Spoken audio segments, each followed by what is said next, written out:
Coming up, I'll talk about congressmen and senators who are movers, really trying to change the country, and those that are merely takers, merely trying to advance themselves. Laura Loomer joins me, the investigative journalist. We're going to talk about how Trump is doing and ways in which the Trump vetting operation could be a lot better. I'll also talk about Reagan and his first term as governor of California. Hey, if you're watching on YouTube or X or Rumble or listening on Apple or Spotify, please subscribe to my channel. Hit the subscribe or the follow or the notifications button. This is the Dinesh D'Souza podcast.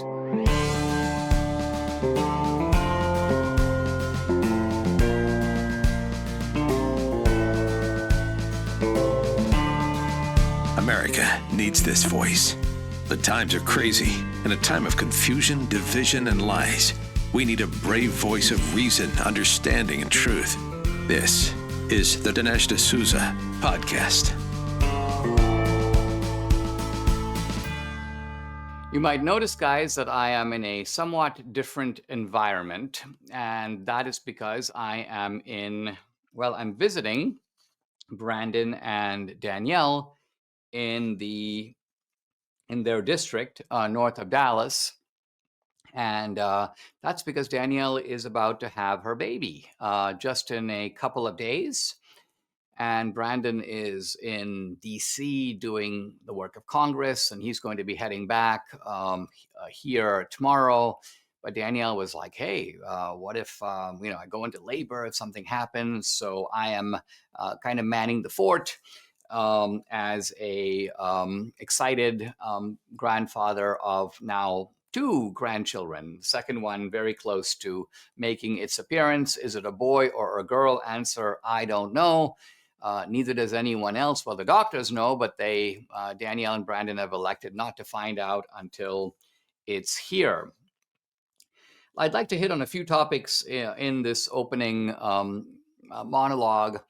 And then I'm going to bring on Laura Loomer, the investigative journalist, to talk about her work in vetting the Trump administration, because it seems like there are some dubious characters slipping through into high-ranking positions in the administration.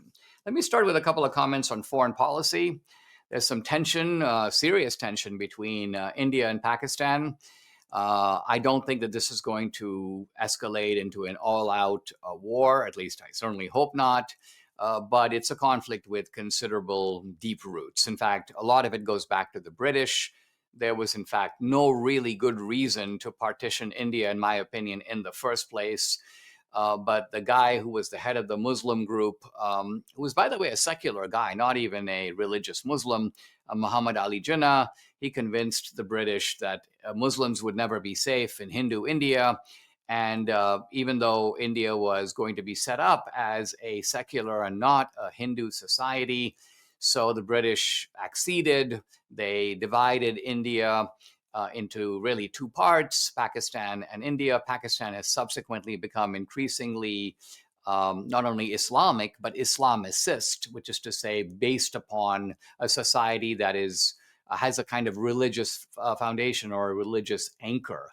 Turkey has become increasingly Islamicist in recent years.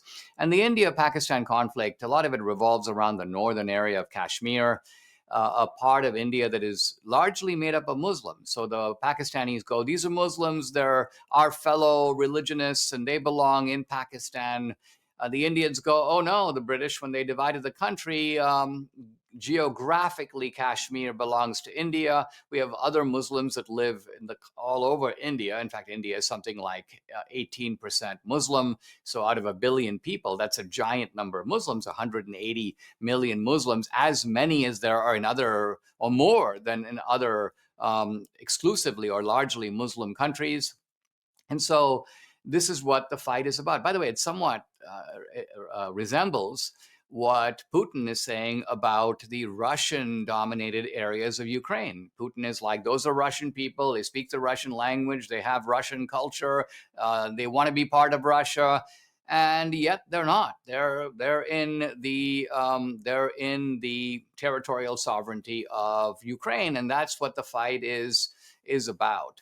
So the Indians and the Pakistanis have been skirmishing, really going all the way back to 1948, with it sometimes getting hotter and other times um, colder. What I find strange is that these two countries can't recognize that the future belongs to entrepreneurial success and productivity and technology and improving life for your people. That has actually been happening to a large degree in India. So there's really no reason. I don't think it's in the Indian interest to get into any kind of fight with Pakistan.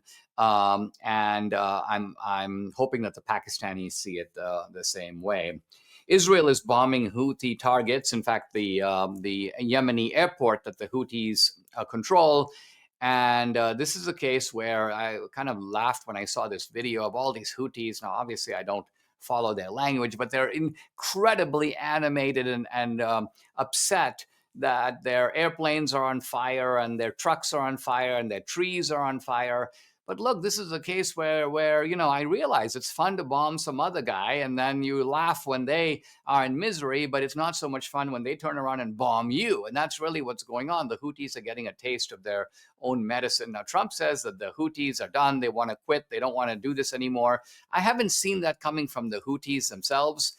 But it would be good to see the Houthis get out of the fight. By the way, the Houthis are funded almost entirely by Iran. They're an extension of Iran. So what we're seeing in the Middle East now is some of these organizations, from Hezbollah to the terrorist group Hezbollah to the Houthi operation, these are Iranian proxies. Iran has become powerful enough to be able to mobilize the Hezbollah from the north, the Houthis from the south. And interestingly, even though Hamas is a Sunni group and not Shia, and the Iranians are Shia, the Iranians are also behind a lot of the agitation from Hamas. Now, I want to make another point related to the thumbnail of today's podcast, and that is the movers and the takers. Here's an interesting post by Eli Crane, the congressman. He says there are two types of Republicans in Congress. On the one hand, you have those trying to solve the problems threatening the long-term survival of America. So this would be my son-in-law, Brandon. He's motivated by wanting to help the country. He is willing to take political risk to do that. He wants to be on the front line. He wants to be effective both as a legislator and in appearing before the media. So he is in it for the right reasons. But here, on the other hand, you have a bunch of folks running around grabbing as many valuables as they can before the ship goes down. This is the part that really scares me because, remember, number one, we're not talking about Democrats. We're talking about Republicans. Number two, these are people who, by and large, see the government as a mechanism to bankroll their own successful future campaigns. And so they look at giveaways of taxpayer money as a way of earning favors that they can cash in when they run for re-election. And they realize, you tell them, hey, listen, the country is, it's going to be soon $38 trillion in debt. It's going to be 40 trillion, and then it's going to go up from there. And they're like, yeah, that's a problem. Well, what do you intend to do about that problem? What kind of funding are you willing to reduce? Well, I'm not really willing to do that. These people have gotten used to this funding. I don't want to be blamed for cutting their benefits. And so the point that's going on here that Eli Crane is saying is that these are people who, by and large, are told, you're on the Titanic is going to go down. And their view is, guess what? We can live well in the meantime, and we're hoping to get on a lifeboat before the Titanic itself goes down. The Titanic here being, regrettably, the United States of America.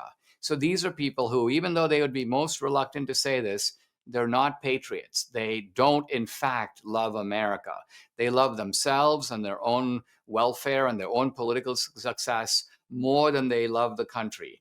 And they are willing to hurt the country because there's no other way to look at it other than when if you're an individual household and you're making, let's just say, $100,000 a year or $300,000 a year, you're well off. You're a successful household. But when you look at your liabilities and you add up your mortgage and your car loan and this and that and your vacations, You're earning $300,000 a year. You're netting, let's say, $250,000, and you're spending $400,000. That is not an erroneous picture writ large of what the country is in. And that is obviously a disastrous course to stay on. Why? Because if you keep doing this, you're going to go broke. Now, countries don't really go broke because they can print money. At least the United States can print money. And so, but the printing money is itself a disaster because it devalues the money of every American that has money. And the money in your savings account, the money you're putting aside for your kids, all that money gets devalued when the government prints more. So I think this is an honest and disturbing description of the state of the Republican Party. It also helps to explain why the Republican Party in Congress isn't doing more. It's because it's difficult to get a majority when you are looking at people who are in the first camp. In other words, the people who are, quote, trying to solve the problems threatening the long-term survival of America. I'm sad to say that I think if I had to do a rough count, I would say that roughly of the 200 or so, 220 or so Republicans in the House, it is a minority and a small minority of people who fall into the first camp, maybe 50 out of 240. And what that means ultimately is that the responsibility falls also on the voters. Why? Because very often in red districts, in safe districts, we elect people who are not of the first stripe, but of the second stripe. In other words, these are people who will feather their own nest. They will look out to their own political success at the expense of the country. I obviously have no problem with people looking out for their political success.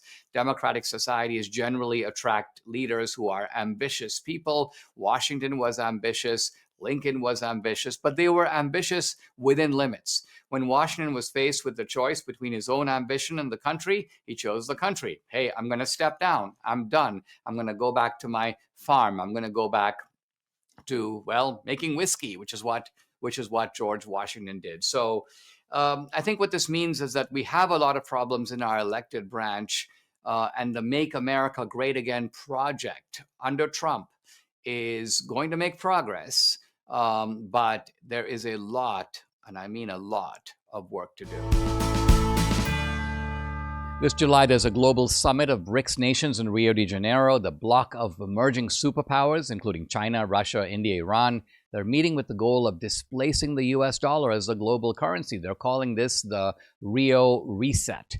As BRICS nations push forward with their plans, global demand for US dollars could decrease, bringing down the value of the dollars in your savings. While this transition won't happen overnight, the Rio Reset in July marks a pivotal moment when BRICS objectives may move decisively from theoretical possibility toward reality.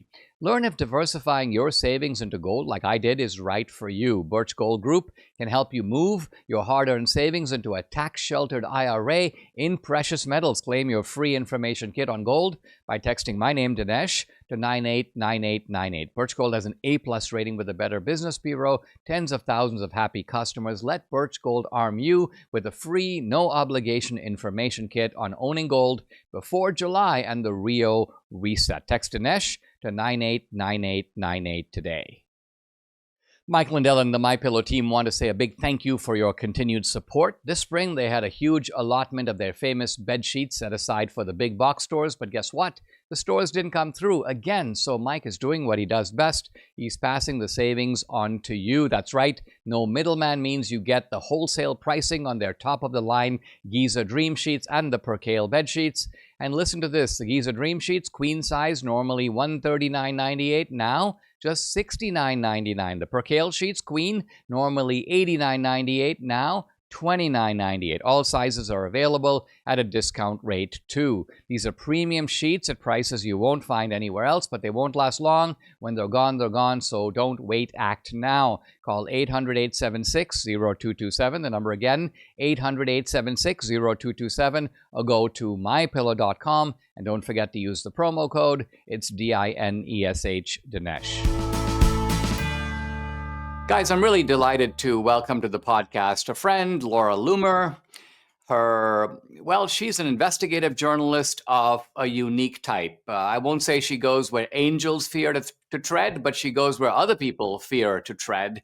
And she's broken some huge stories. Check out her website. It's loomered.com.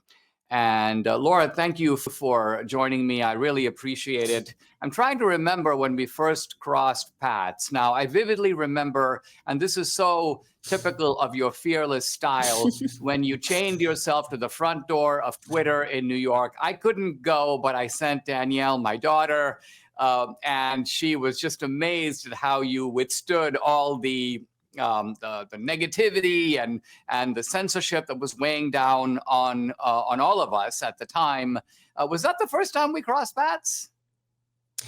Yeah, we had spoken previously on Twitter in the DMs, but that was the first time that we had ever actually spoken on the phone. And then, of course, I went on your show. But you were probably one of the more outspoken, if not the most outspoken, conservative commentator and author in support of me. A lot of people were very critical of when I handcuffed myself to Twitter, and they said, "Oh, she's acting like a leftist. This is what the left does. It makes us look bad."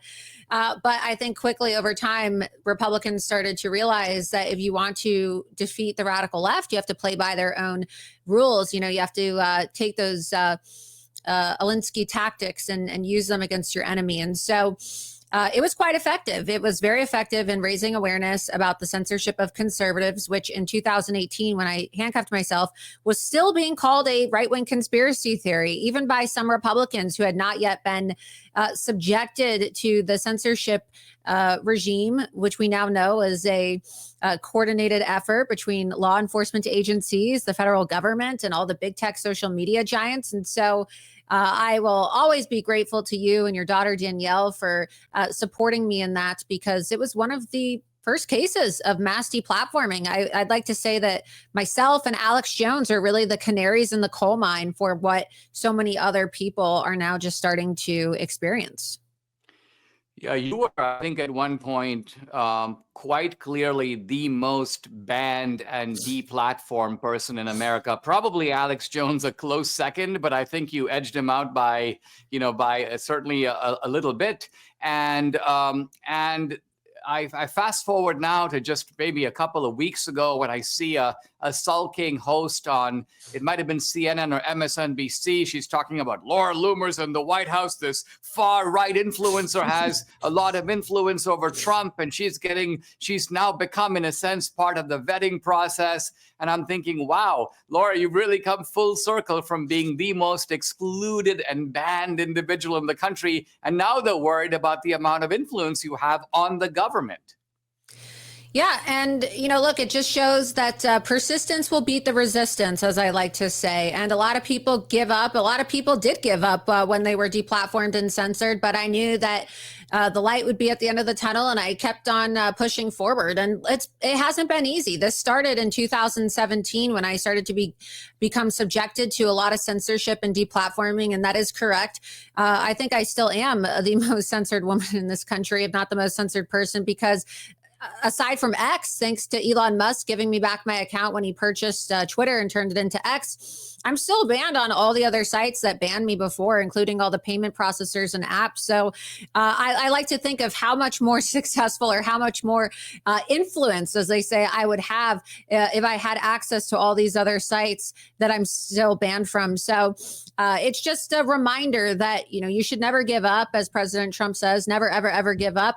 And you should always keep on going despite what the haters have to say about you, because everybody I met in the conservative movement told me that, you can't do this. You'll never do this. That's impossible. You won't ever be able to do this. And I just never took no for an answer. And I think that that's the best advice I could give someone, is play by your own rules and never take no for an answer. I mean, what I admire is two things, Laura. One is you did it, and you did it without a lot of institutional support. It wasn't that you were being backed by some large corporate entity or sitting in some media organization that had your back. It looks like nobody really had your back. And I remember, this was probably, I don't know if this was 19 or 20, but, you had a couple of posts that were kind of on the dark side, basically saying, hey, listen, I'm just in my early 20s and all these massive institutions are trying to destroy my life. Like, what's going on? So I got a sense from those posts that it must have been pretty hard for you. Yeah, look, I definitely struggled with depression during those times because it can be very isolating. My generation is the generation of social media and the internet. And so you can imagine being completely isolated from your social setting and nobody wanting to work with you because really in this day and age, you were able to build your career before social media because, you became a household name and a commentator and a well-respected author and filmmaker before this dependence on social media. Back in the day where people would be, selling more books as opposed to using podcasts as their primary source for distributing their content. And so if you grew up in the era that I grew up in, then you have to rely on social media. And it's a prerequisite for getting hired in this industry of conservative media and even journalism, because they ask you, what's your social media handle? Or are you proficient in social media? And not only was I dealing with bans from social media as a conservative journalist, my degree is in broadcast journalism. I was valedictorian at a 4.0 GPA, right? So I was paying off student loans for a degree that I wasn't even able to use because, I was banned everywhere. And then I was running for Congress. And even though I won my primary, I wasn't able to debate or communicate with voters because I was the only candidate in the nation denied all access to social media. It really starts to limit your career prospects. And so it was very hard. And people tend to forget you when they don't get those reminders on Facebook or Instagram about whose birthday it is, or, people tend to forget you when they don't get the updates on their phone or their social media about their memories with you. And you become, subjected to what I called a digital ghetto, right? It's a digital ghetto. Laura, you've now done something that I think is really not only remarkable, but sort of rare. And that is that a lot of conservatives are sort of professional bloviators. They're pundits. They offer opinions on things and sometimes things they don't know a whole lot about. But what you do is you chase down facts. I mean, Hunter Biden is abroad and he's hanging out somewhere and you know where he is and you know what he's doing and you trace connections. Or somebody talks about a judge and you're like, guess what? The judge has a daughter and you know what? She's getting a whole bunch of money from the government. And so this becomes indispensable reading because you're not merely saying, hey, I, Laura Loomer, think this, so I, Laura Loomer, think that. You're like, here are the facts. You can independently verify them for yourself. But this is stuff that you don't know, and it makes a difference to how you see things. Yeah, absolutely. And, I never want to call myself a commentator. I know some people like to call me a commentator, although the media likes to just call me a right-wing conspiracy theorist.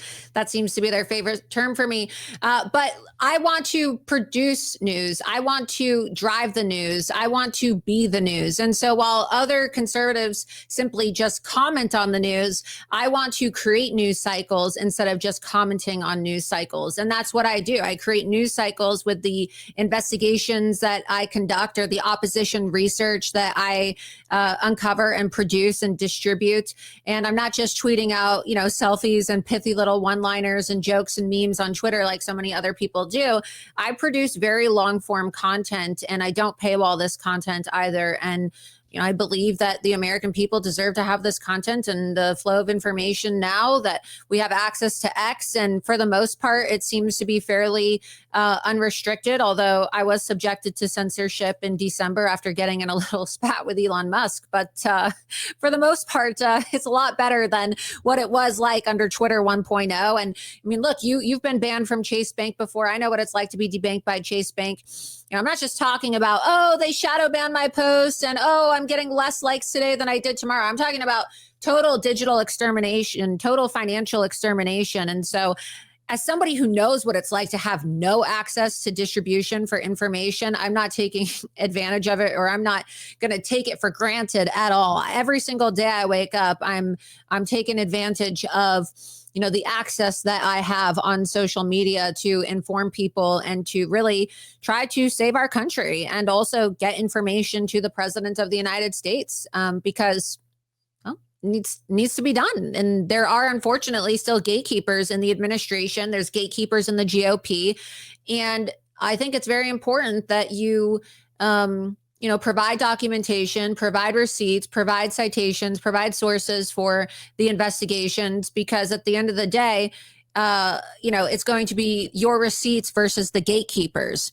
And if the gatekeeper is facing down the president of the United States and your receipts are on the table, well, if your receipts are solid, your receipts are going to surpass and break through the gatekeeper. And so that's the strategy that I like to deploy when, doing my investigations, because it's very difficult, as you know, Dinesh, to break through gatekeepers.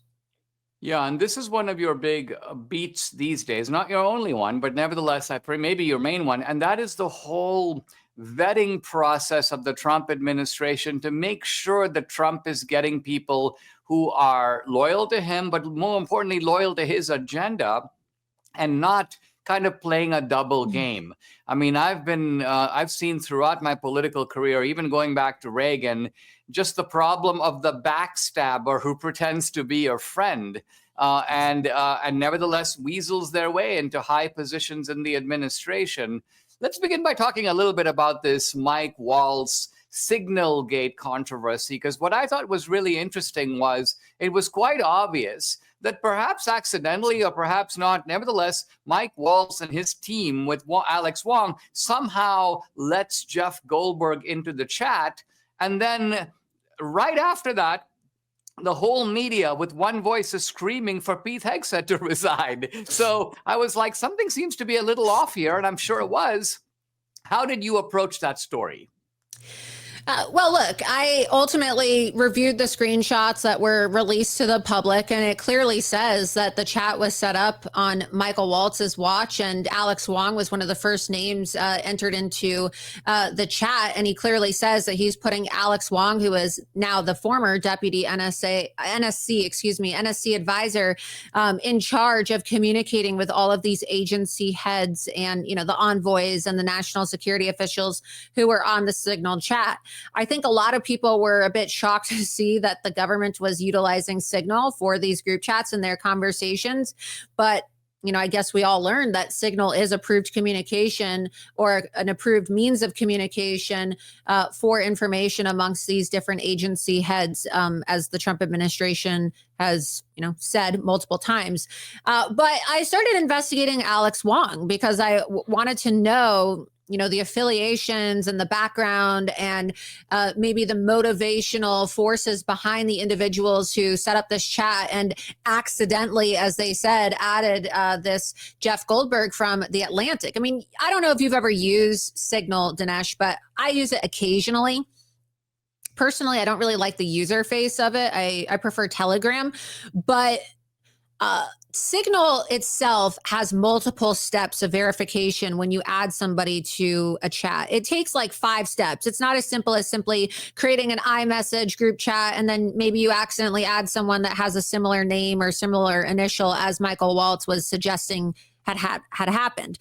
You have to verify at least 3 different times. There's about 4 steps you have to take if you want to create a chat with multiple people.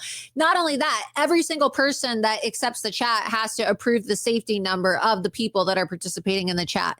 So it just didn't really seem plausible. And then I started looking into Alex Wong, and I like to look at the spouses. I like to look at the family members of these individuals, and come to find out, Alex Wong is not this Trump loyalist as he proclaims to be. His wife had worked at the DOJ under the Biden administration and was involved in cases pertaining to January 6th political prisoners. And come to find out, he has deep ties to Romney. And, then you have this very tangled web that paints a very sinister image, and you start asking yourself, well, how does an individual like this surpass vetting, right? How does somebody like this get through the vetting process? And ultimately, you start to identify patterns, and you realize, well, this isn't just somebody who slipped through the cracks. There's clearly a vetting crisis. And I went very deep with Alex Wong, looking at his family ties, including his father-in-law, who is since deceased, who worked with a company called Asia Sat. So imagine this: we have a deputy NSC advisor who is one of the top national security officials in our country, with direct proximity to the president of the United States, whose father-in-law was one of the top executives at the premier satellite company used by China in Asia for the CCP and helps manage the satellites used by China's PLA. So again, that's a major conflict, and that is something that creates, just a very potentially detrimental degree of separation, I guess you could call it that could become very harmful or problematic for our national security or the Trump administration. I don't work for Donald Trump. I don't tell Donald Trump what to do. But obviously, Donald Trump found the receipts and the documentation to be compelling enough to make some serious changes within his administration at the NSC and the NSA. I mean, you have some of these people that were Biden holdovers, and as we saw, the NSA was weaponized to spy on President Donald Trump, not just when he ran for president the first time, but during his entire administration. We saw countless lawsuits were filed with Trump administration officials and Trump campaign officials talking about how the intel agencies were weaponized to spy on them. I mean, this is what really gave birth to Crossfire Hurricane and the Russia collusion hoax and all of these scandals and all of these phony impeachments against the president of the United States. And so the question is given the fact that the NSA is probably, the most important intelligence agency, security agency in our country, why would we want to have a Biden official, somebody that passed Biden's parameters for what it means to be loyal, given how diametrically opposed President Trump and Joe Biden are in their perceptions of what it means to have strong national security? I mean, they don't even agree on what it means to have strong national security. Donald Trump means, it means we need to close our borders and deport all the jihadis and all the criminal illegal aliens. And Joe Biden wants to appoint the criminal illegal aliens and the jihadis to positions of national security, but lock up all the Trump supporters and MAGA fascists and white supremacist Trump voters, as he says. So it's very concerning. These people are not going to be loyal to the president's vision for America, which is, overwhelmingly via a mandate, the vision that, majority of Americans voted for when they voted to send Donald Trump and the Republicans, not just to the White House, but also in control of the House and the Senate in November. It seems quite obvious that if you're dealing with, a CCP, Chinese Communist Party connection, or you're dealing with a Biden holdover, that this is a clear failure of the vetting process because, hey, you've got enemies of the United States, or you've got people who are clearly politically hostile to you, who are somehow worming their way into senior positions in the administration. The trickier one, my guess is going to be with Republicans themselves, right? Because you do have some Republicans, I think of people like Rubio or J.D. Vance, who were hostile to Trump, but have obviously warmed to Trump ever since. And yet you have other Republicans who have never really liked Trump, never been on board with the MAGA agenda, but know enough to sound some of those notes when they run for re-election. They still seek Trump's endorsement.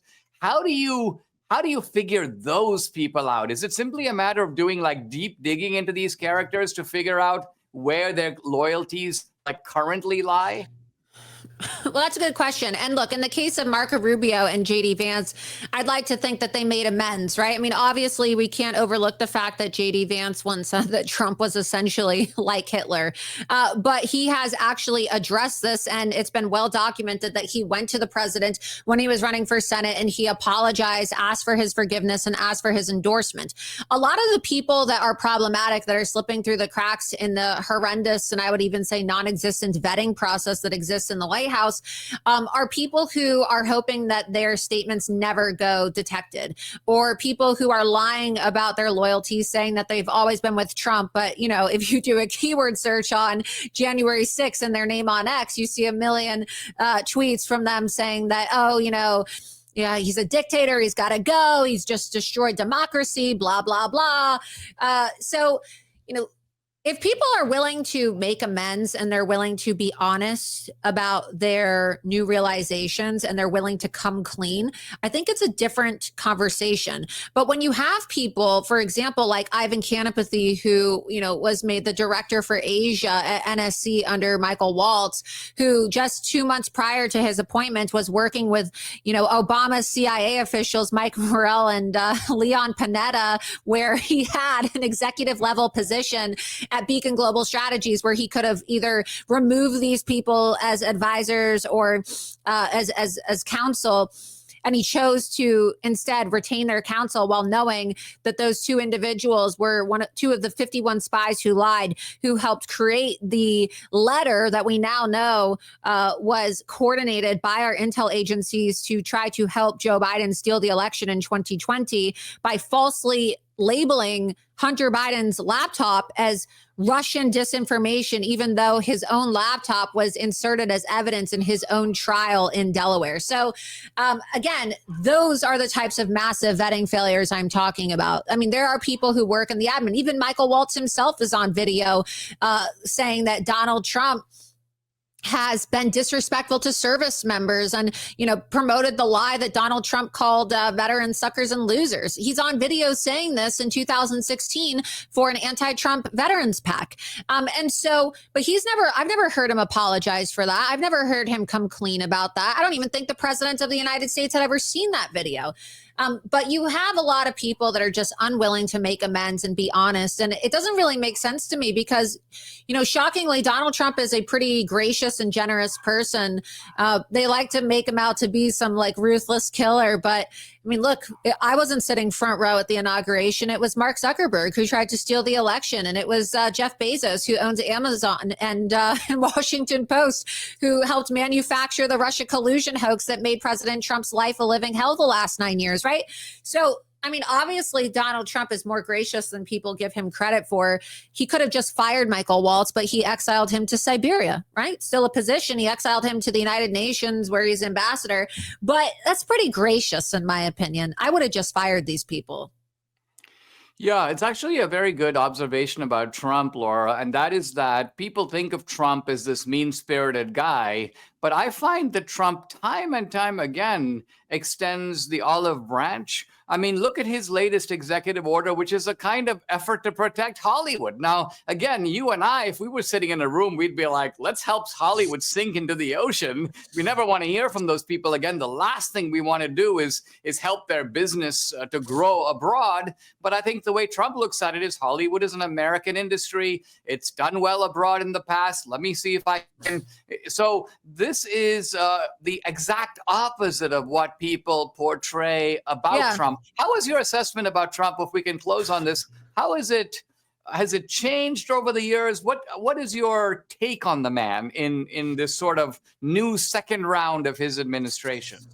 Look, I think that Donald Trump was, the greatest president of my lifetime during his first term. And I believe he's going to, prove that record to continue on in his second term.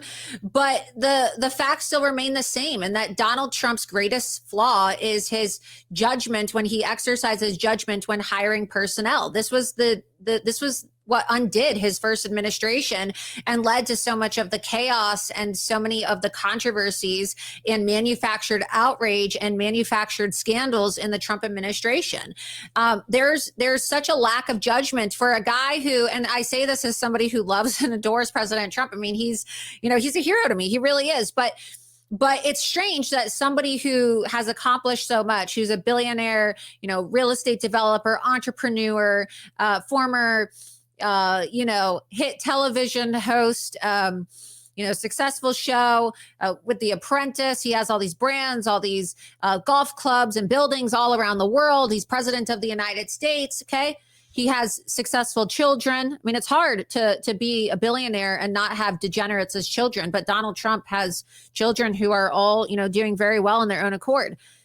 And it's fascinating to me that somebody like Donald Trump, who has all of that and has had such a high success rate, has such poor judgment when it comes to the people that he surrounds himself and the people that he hires. And so, nobody's perfect, right? No one's perfect, even Donald Trump. But that's probably the most perplexing thing and the most perplexing observation I've had about Donald Trump over the years is that he's a, phenomenal political figure, transformative political figure, phenomenal businessman. Just a brilliant business mind, but he exercises, in my personal opinion, the worst judgment when it comes to the people that he hires. And I think a lot of people who call themselves Trump loyalists and the MAGA base, the MAGA loyal, would agree with me. That's probably the biggest issue. I think there has been some improvement in this. And I say this because, when the left would point out that, look, no president has had so many of his own senior appointees denounce him, write books about him, endorse his opponent in the next election, his own defense secretary, his own chief of staff, all these people kind of Mark Milley went rogue on him.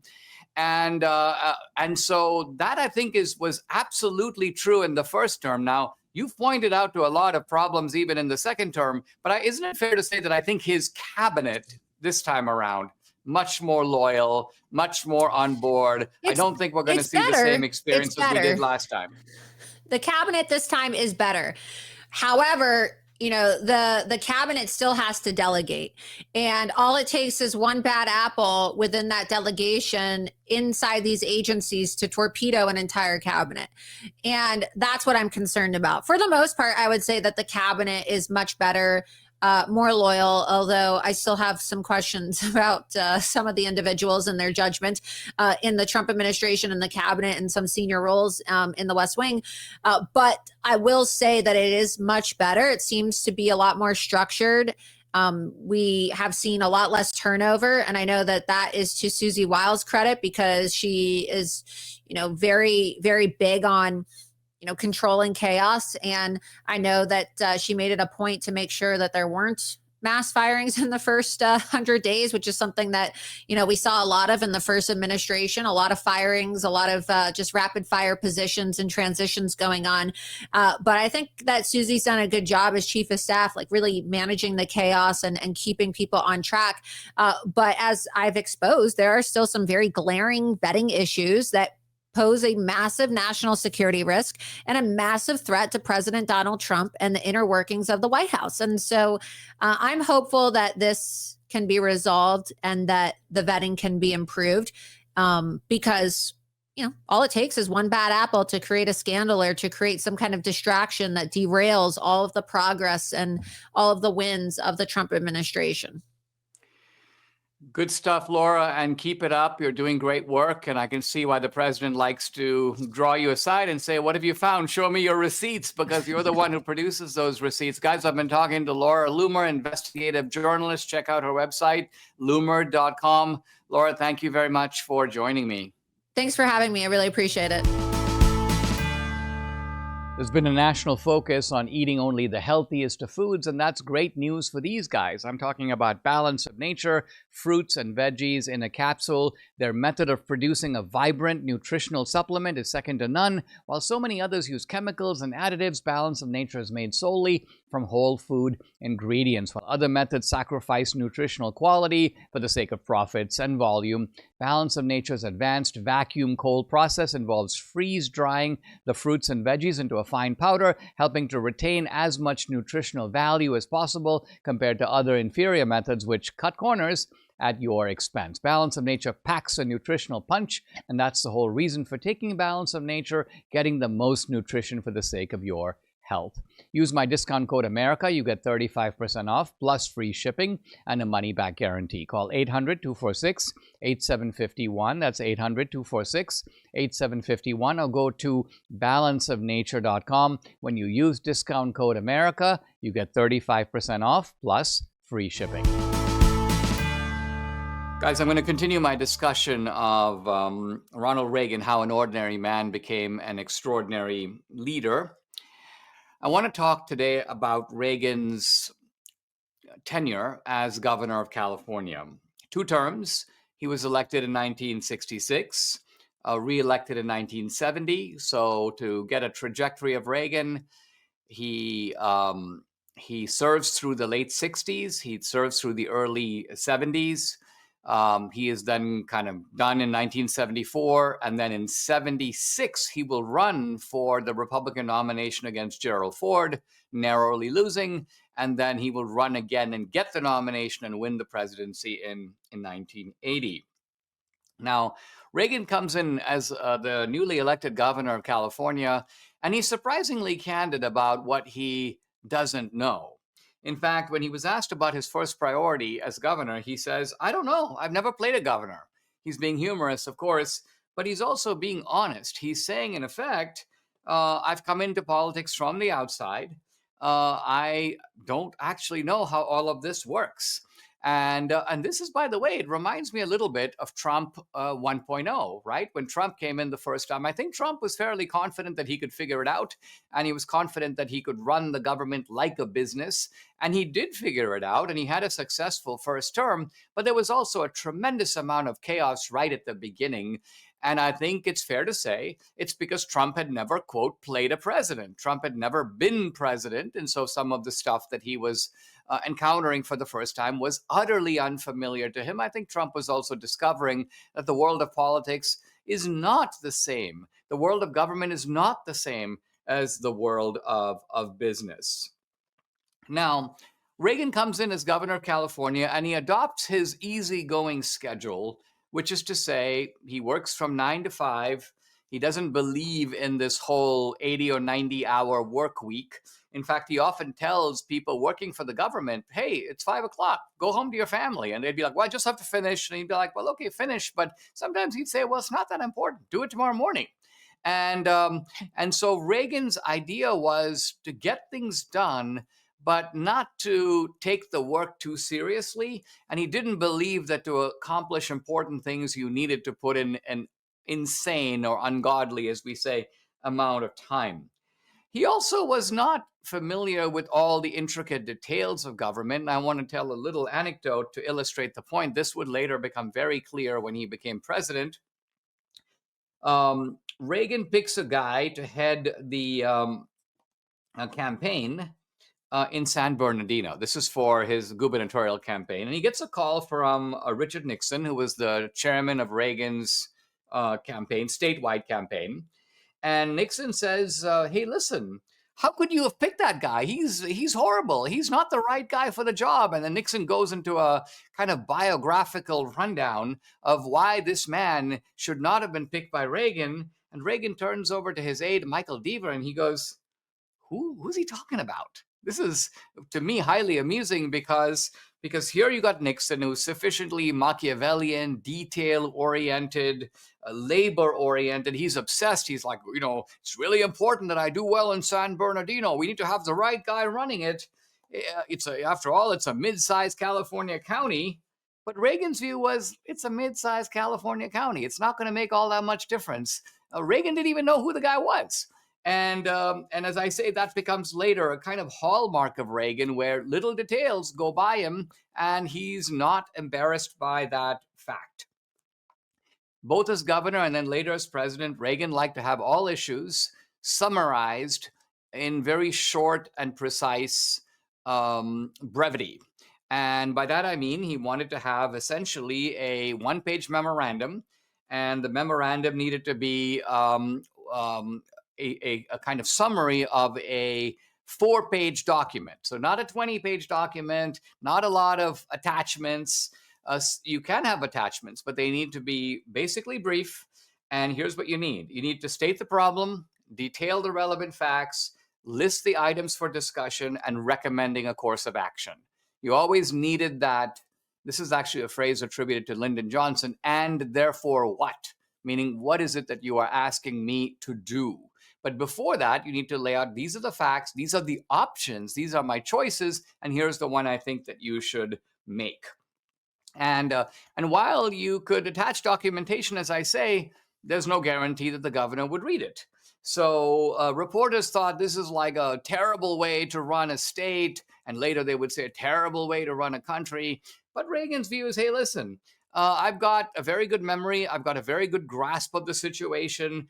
This is going to give me a bird's eye view of the problem. I've got specialists. I've got people lower down the ranks whose job it is to supervise the details of these things. My job is to get the big picture right and to make the big judgments that are going to move the state forward. Now, all that being said, Reagan's first term was, I would have to say, not a big success. In fact, to be fair, not a success at all. Most of the things that he did in the first term didn't work. Number one, he inherited a terrible problem of overspending, no surprise, from the Democrats. And so Reagan had campaigned, I'm not going to raise corporate taxes. But in fact, he raises corporate taxes, and he raises sales taxes, and he raises income taxes. So he ends up being credited, or debited, maybe one could say, with the largest tax increase in California history. He felt he had to do it. It was necessary to reduce fiscal irresponsibility, but he said he wasn't going to, and he did. Number two, Reagan wasn't really able to cut profligate government spending. In fact, annual state spending under Reagan more than doubled. It was about $5 billion when he came in. It was about $10 billion at the end of his first term. So that's a giant increase.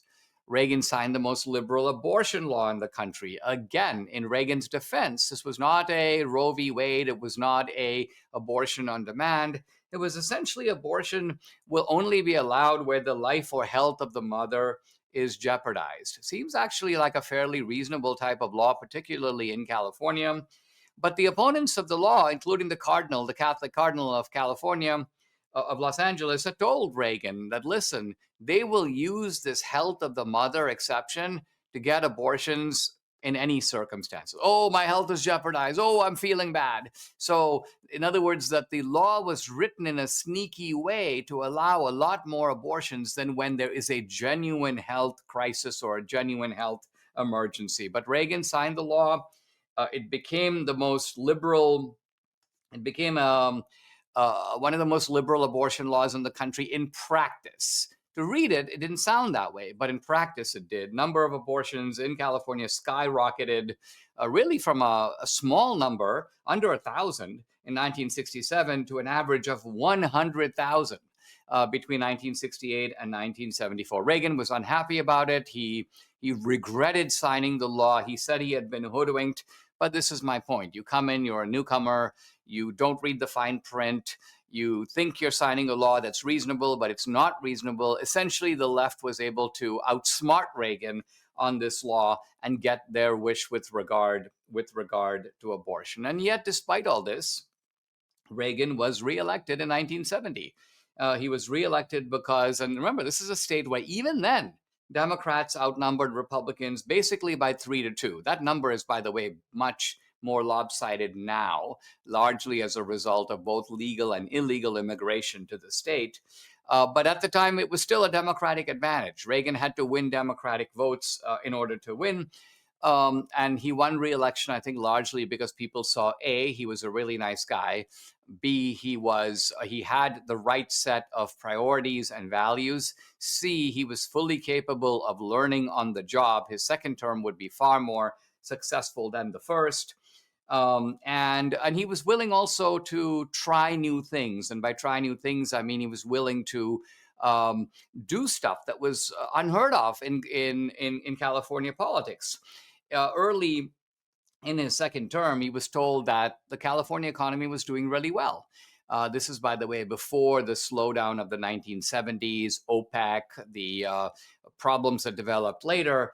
Reagan was told, hey, we're going to have a lot of, we're going to be in the black. And Reagan's answer was really simple. Give it back to the taxpayers.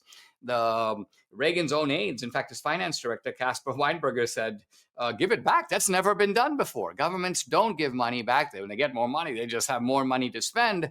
And in fact, they often spend on things that will guarantee their own political success. But Reagan was like, no. He's like, he said, this is money that belongs to the taxpayer. It is the taxpayer's money, and it's only right to give the taxpayer the money back. And of course, you'd see the media headlines. Here's one state senator indignantly denouncing Reagan, quote, I consider this an unnecessary expenditure of state funds. Here you see right away the Democratic psychology. Their view is returning surplus funds to the taxpayer is a form of, quote, making an unnecessary expenditure. Why? Because these bureaucrats think that once the money is in their control, it belongs to them. It's no longer your money, it's their money. They've transferred power away from you to them, and they have no intention of relinquishing that power. Subscribe to the Dinesh D'Souza podcast on Apple, Google, and Spotify, or watch on Rumble, YouTube, and SalemNow.com.